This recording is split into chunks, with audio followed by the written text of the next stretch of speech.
আজ তোমাকে একটা কথা বলি, শোনো। এই যে আমি সারাদিন পর যখন অনলাইনে আসি, এসে দেখি তুমি অনলাইনে আছো, কিন্তু আমাকে কোনো মেসেজ বা কল দেওনি। জানো, তখন বুকের মধ্যে একটা ব্যথা অনুভব করি। এটা ভেবে যে এতটা ভালোবাসার পরেও এখন কি আমার কথা তার আর মনে পড়ে না। তখন আমার মনে পড়ে যায় সম্পর্কের প্রথম দিনগুলোর কথা। কতই না কথা বলতে আমার সাথে। 1 ঘন্টা কথা না বললে ইনবক্সে কত শত মেসেজ জমা হয়ে যেত। আর এখন দেখো, সে শুধু আমি আগের মতো রয়ে গেছি। সে আগের মতো একইভাবে তোমাকে কল মেসেজ দিয়ে যাই, কিন্তু এখন আর আমার সাথে কথা বলার তোমার সময় হয় না। জানো, অনলাইনে আসার পর আগে আমি তোমার আইডির মধ্যে ঢুকি।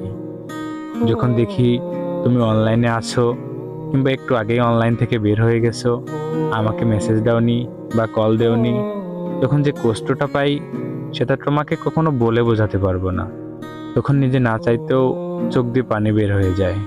একজন এদিকে তোমার সাথে কথা বলার জন্য তৃষ্ণায় মরে যাচ্ছে, আর ওদিকে তুমি অন্য মানুষের সাথে হাসি খুশি দিন কাটাচ্ছ। এজন্য তোমাকে একটা শেষ কথা বলবো, যদি ভালোবাসতে না পারো বলে দিও। সব কষ্টগুলো একসাথেই পাই। এভাবে তিলে তিলে জীবনটা নষ্ট করে দিও না।